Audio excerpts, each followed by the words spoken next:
first recorded Zoom lecture, the paper pad lectures.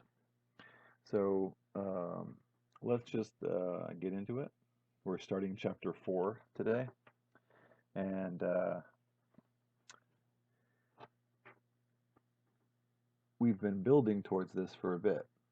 Chapter 4 is about this sort of general equation here, where L is some nth order differential operator. The coefficients could be constant, or they could be functions of t. X is an unknown function, and that f is some sort of input into the system, a forcing function. If f is 0, the equation is homogeneous. So this is the abstract form of our differential equation. All the derivative stuff is in here, acting on x, and then producing f. Now, for the first 5 sections of chapter 4, so 4.1 to 4.5, we're dealing with homogeneous differential equations. And just a recap from chapter 3, the solutions to this equation, x, are those x's in the kernel of L. If we can find a basis for the kernel of L, say some bunch of functions g1, g2, all the way to gn, then x is just a linear combination of those basis vectors. And when I say vector, I mean in the abstract sense that a function can be a vector. So I want to motivate these sorts of equations. Primarily, we're going to look at second order equations. And a great place to look at that is springs. So imagine we have a mass on a spring, and we have our equilibrium position, and so we're looking at displacements from equilibrium. Furthermore, imagine that there's air, or it's in a viscous fluid, or there's friction along the ground, or whatever, so that there's some velocity-dependent resistive force. So some resistive force minus CV. So it just opposes velocity. And then if we set up Newton's second law, we'd have an mx double prime, that's our MA, equals our restoring force, kx, minus kx, minus CV. So we have the restoring force of the spring, and we have the resistive force from air or friction or whatever. So go ahead and we'll just simplify this a bit. We have minus k over mx minus c over mv. Now let's rename these something. So this one has units of frequency squared, so we're going to rename this omega squared. This is nothing particularly important. We'll just call that gamma.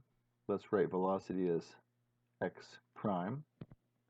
Let's move everything over to one side.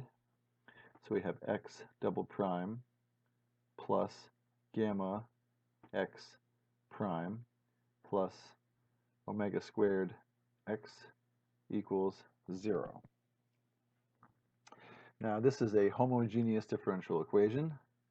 It won't always be for us. You can certainly have something driving the system. Notice that the circuit analogy to this is you have an inductor, you have a resistor, and you have a capacitor. So something has to be charged up, otherwise nothing happens. But these two systems have the same differential equation. Instead of x, you just have charge. And then you have, your capacitance, your resistance, and your inductance. Driving a system like this would be a battery of some sort, or a time-varying voltage source. And then for the spring, you'd imagine some sort of input into the system. Maybe there's something causing this thing to wiggle.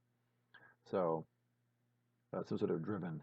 And that seems kind of silly in this example, but it could be like the suspension on a car driving over a road. The road is the input, right? It's forcing the suspension to contract and expand in certain ways. So how does that act? Or vibrations on a factory floor that are driving, vibrations from one machine that are driving vibrations in another machine. So in any case, we will be changing this from 0 to other things starting later in the chapter after 4.5. Now this sort of thing we can write d squared x plus gamma dx plus omega squared x equals 0. And so this is d squared plus gamma d plus omega squared x equals 0. And so this is our L. And what we're concerned about, also for the first 5 sections of this chapter, are constant coefficients of our operator. I have a 1, gamma's constant, and I have an omega squared. These are all constants. This means it should be possible to factor this. Every quadratic can be factored. And that's important to remember. In fact, every polynomial can be factored. Every polynomial can be factored. Now, if this is surprising to you, it's probably because when we think of factoring, we think of factoring easily. But this mathematical statement, this could mean that something factors into something like this. All right, so here's a factoring of some quadratic. It's not a nice factoring. It's not the kind of factoring that you would guess, right? But the quadratic formula always provides the roots of the equation. So one thing that's not usually done is you could take the results of the quadratic formula and use that to factor. So that's what we would do here, actually, because there's no way I'm gonna factor this. I mean, you can complete the square and stuff, but I'm not going to do that. Let's briefly just look at this a bit longer so we see the possible cases that are going to come up, and then we'll launch into some specific examples. All right. So I'm going to rewrite my operator. So this is d squared plus gamma d plus omega squared x equals 0. Now these are not variables, but I am going to use the quadratic formula because what I want to do is I want to know this can be written definitely as d minus something and d minus something else. The somethings may be negative, but this is possible to do. And if I can do this, then I can find this is a second order differential operator. The basis will be 2 dimensions. The basis will be 2 elements. The kernel will be 2 dimensions. And it'll be the combination of the thing in this kernel and the thing in this kernel. Again, we're doing this abstractly for a minute. But then we will do some number examples. Number my pages. Okay. So it would be minus b plus or minus the square root b squared minus 4ac all over 2a. Right? So that's minus gamma plus or minus square root of gamma squared minus 4 omega squared over 2. Now, quite often in these treatments, way back here, where we defined gamma, they usually define this as 2 gamma. We just call C over M 2 gamma. And they do that so that you'd have a 4 gamma squared here, and then you could factor this out and cancel something. You'd also have it here. So if you're looking at a derivation, you might see something like this, which then ends up being this. So that's where that comes from. I'm not going to do it here, but just note if you're looking somewhere else and you see them define C over M as 2 gamma, you're free to do this, of course. You're just relabeling something, and it makes the algebra easier later on. And we probably will do this when we get to this stuff, but for now, I just want you to see how this produces different cases. Now, there are 3 things that can happen with this expression, and it all boils down to the sign of this root. So this can be greater than 0. This can be equal to 0. And this can be less than 0. So in this case, you'd have 2 roots, all right? And those 2, they're in quotations because they're not really roots. This is not really a quadratic. D is not something you can solve for or plug numbers in for. It's an operator. So in quotes. But those are the things that would go in there. Here we have, and they're two real roots, and they're distinct. They're different, right? And then for the second case, we'd have a repeated real root. And then for this one, we'd have 2 complex roots. This is where we're going to get oscillations. And this is called underdamping. And we'll review all this oscillation stuff when we get to the relevant sections. These 2 are over and critically damped. This is critically damped. This is overdamped. And this is underdamped. So we're not going to do much else with oscillations in this video. But here are the 3 cases, and these correspond roughly to 4.2, 4.3 in the book, and 4.4.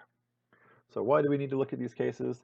Because, I mean, from a simple perspective of circuits or mechanical systems, if we have some sort of simple harmonic motion that can be damped, which we do always, then it's either overdamped, critically damped, or underdamped. And those are 3 outcomes of a second order differential equation. So those are the things we're going to focus on. And we're going to start with 4.2. I'm just going to pause the video, open the book, and get an example. All right. So here's an example. I'll pick a couple examples from the text so you can review them as well. And for the moment, I'm going to ignore any applications. And we're just going to practice using the technique. So I have this second order linear homogeneous differential equation. First thing I'm going to do is write this using my d's. Then I'm going to factor out the x. And then I have constant coefficients. So I have a 1, a 4, a 3. These are constant coefficients. And these numbers look pretty nice. So let's try factoring it. I can do a -1 and a -3, and that works. Now there is a slightly different way in the book. It's very similar, but it's slightly different. So just note, you may want to take a look at that, and if you find that more understandable, by all means use that. This is the way I like to take. It keeps the focus on the operators because several of the other methods in this chapter make sense, or more sense, thinking about things as operators and kernels. So here's the idea. So 1, because these are constant coefficients, these things commute. By that I mean it didn't matter what order that I wrote these in. These are the same. They're not the same if the coefficients are not constant. So really important. We'll need another technique when the coefficients are not constant. All right, so here's what I do. I focus on one part of it. If x makes this part 0, x makes the whole thing 0. So that reduces this to a small differential equation. And with practice, you're not going to have to write out everything I'm about to do. You're going to be able to look at this and say, oh, e to the 3t, sure. But the first few times, you may want to write it out, right? This is a little differential equation. It's a little first order differential equation. The solution here is e to the 3t with a constant in front. So these are in the kernel of d minus 3. And, this is the important thing, and the bigger operator that we're actually interested in. It's in the second operator because if I take this function and I plug it in for x, when d minus 3 acts on it, it is 0. D minus 1 of 0 is, of course, 0. So it's automatically in the bigger operator because it's in a factor. Over here, I can also look at d minus 1 on x. So that's, let's find out what's in the kernel of d minus 1. And again, you know, once you do this a couple times, you can say, oh, this is e to the t. But again, you may want to write things out a few times. So here, x is going to be some multiple of e to the t. And if you're rusty on this, you know, it's separation of variables back in chapter 1. So this function is in the kernel of d minus 1 and d squared minus 4d plus 3. All right? So d squared minus 4d plus 3 is a second order linear differential operator. It has a two-dimensional kernel. These two functions are linearly independent. Oh, how do I know that? What does that mean? Well, if you were to take a linear combination of these two functions and set it equal to 0, there's no way to make this true unless a and b are both 0. And again, ignore the t's, right? We're not looking for a specific value of t. Is this true or not true? Not sometimes or occasionally, but is this true or not true? And no, it's not true, all right? Unless a and b are both 0. The other way of thinking about this is, you know, is there any way you can get e to the 3t by multiplying e to the t by a number? No, of course not. So they're linearly independent. I didn't finish that word. So you have two linearly independent functions, two linearly independent functions, vectors, in a 2D kernel. So they form a basis, all right? And I'm not, you know, as we practice this, we won't always write out all this stuff. This is more explanatory because it's our first example. So e to the 3t and e to the t form a basis for the kernel of d squared minus 4d plus 3. So anything in the kernel can be written as a linear combination of those things. X is in the kernel. Why is x in the kernel?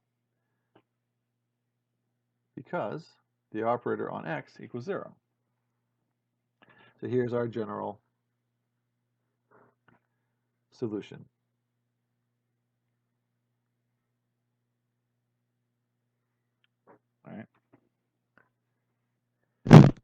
Now, as you're watching these videos, uh, make some notes and think about questions you have so that when we meet sort of virtually in person, you can reference these things. I'll try to keep my notes too so I can bring them to those sessions. This is page 3. All right. If this were an initial value problem, you would solve it in much the same way. We'll do that a little later on. But for now, let's focus on just getting the solutions. All right, let's do another one. Keep myself organized. So this is page 4. And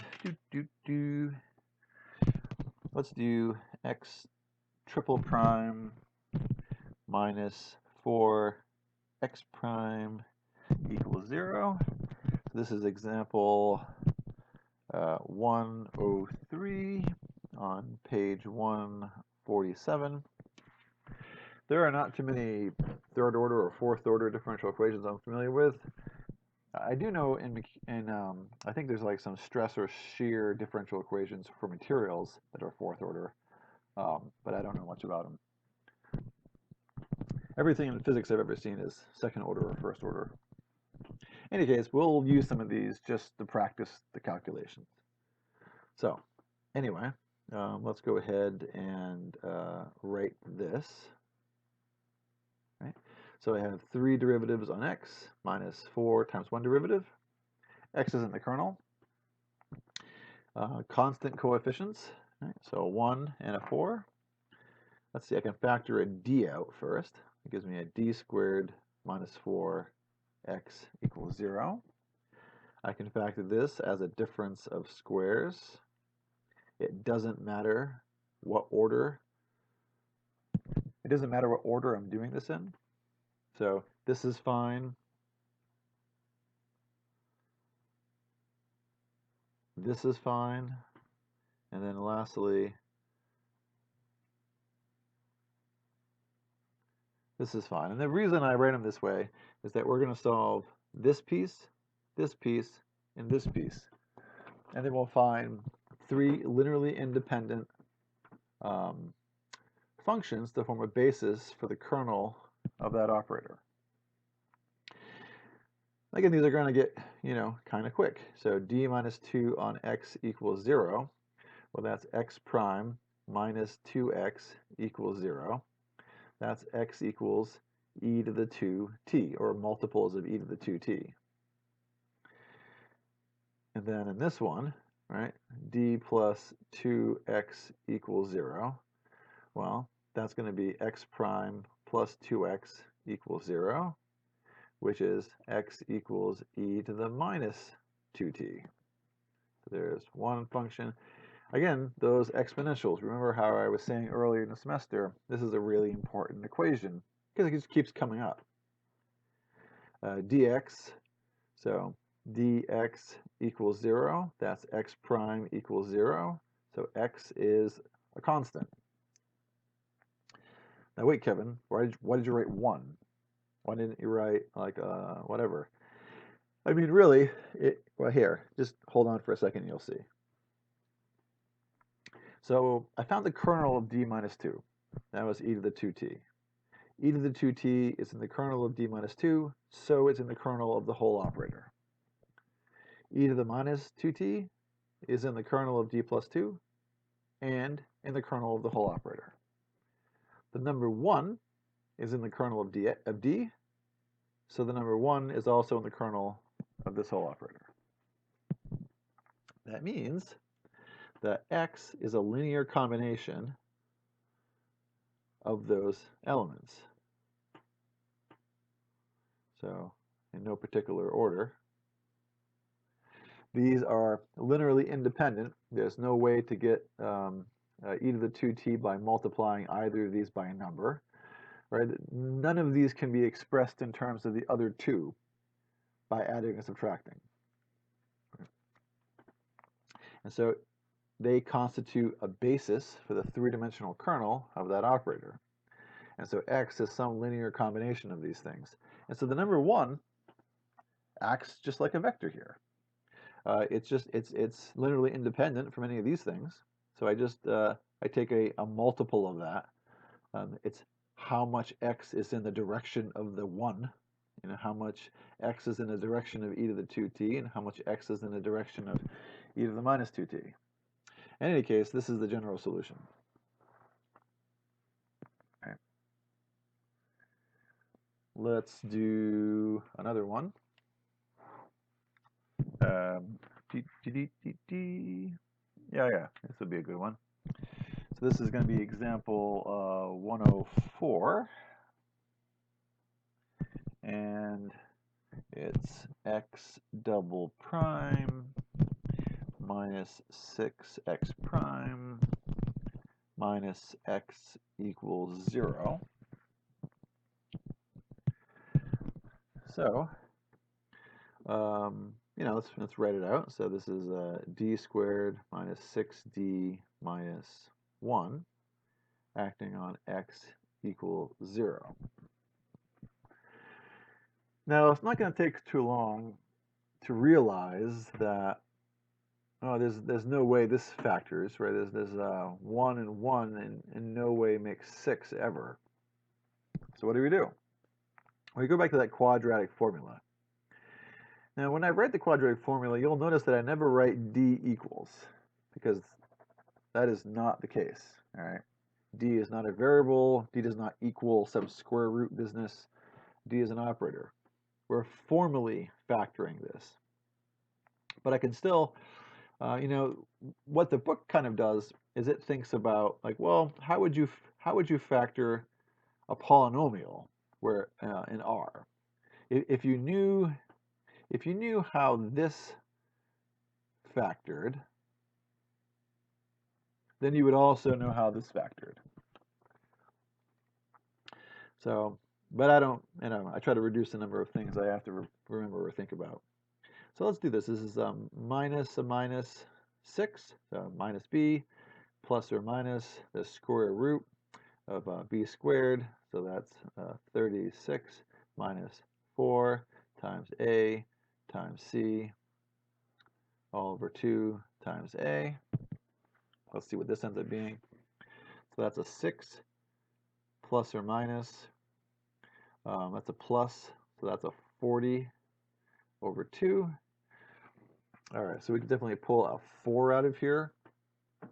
So that's 6 plus or minus 2 root 10 over 2. Simplify, this is 3 plus or minus root 10.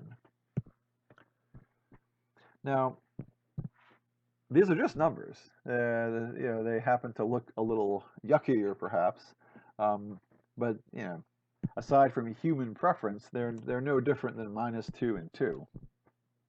So we would do the same sort of thing. Scoot down a little bit. So I have d minus 3 plus root 10 and d minus 3 minus root 10, x equals 0. Now at some point, folks are going to start catching on that there's even an easier way to do this. And I think it's interesting from an instructor's point of view. Sometimes students they'll catch on and they'll say, oh, actually, you can just do this. Why didn't you tell us this, Kevin? And to which I say, why didn't I tell you something that you were able to figure out yourself? No idea. So, I mean, it's good to figure things out yourself. They're more meaningful. So let's go back. I'm sure several of you have noticed that these numbers affect the outcome, right? Plus 2 gives me an e to the minus 2, right? Minus 2 gives me a 2. What's happening here? Well, this is d minus 2. This is d minus 2. So the 2 is the exponent and the exponential. The minus 2 is the exponent. It's actually the same for the d. This is d minus 0, which gave me e to the 0t, which is 1. So in a broad sense, and I'll do this next, so I'll do kind of a general factoring. We're not really going to be solving little first order equations. We're going to pick up on the pattern here pretty quick and then jump to the punchline. So down here, it's the same sort of thing. I mean, this is just a number. In fact, maybe let's pause here for a second and just talk about how these numbers affect things, and we'll go back and finish that example up, and we'll call this a good video about 4. This is 4.2 we're on, by the way. 4.1 is just introducing the idea. So just in general, what if I have d plus a, d minus b on x equals 0? Well, again, if I'm taking this part and I'm looking at finding something, this is x prime minus bx equals 0. X prime equals bx, and so x equals e to the bt. Notice where the b ended up, right? So there it is. Now here we're going to end up with a minus a, and that's because we could think of this as d minus a minus a. If you're factoring something, it's always whatever the variable is minus the root. If the root's negative, then we end up with a positive there, but the root is still negative. And so if we looked at d plus a on x equals 0, that's x prime plus ax equals 0. That's x prime equals minus ax. That's x equals e to the minus at. So however you want to think about this, if it's a d plus a, then it's the opposite sign. If it's d minus, then it's just the number. So look, it doesn't matter what this number is. This can be the most horrendous algebraic expression known to humanity. Regardless, it's going to end up right here. So, kind of going back to where we had left off, I can write my linear combination. X is going to be a linear combination of e to the 3 plus root 10t plus b e to the 3 minus root 10t. And oops, so you can't see what I'm writing. Are these messy numbers? Yeah, sure, whatever. If we really needed to do something with them, we could just calculate an approximation, right? This is something over 6. This is something negative right here. So positive, negative, what have you. But it's really not any more difficult, even if it seems a little bit more messy. Okay, I think this is a pretty good place to stop 4.2. So there'll be some exercises, on Top Hat still. There's still going to be a shorter video over 4.2 with slides, so you might find that a good overview. Excuse me. And then there'll be some questions on Top Hat about solving these equations. All right. Thanks.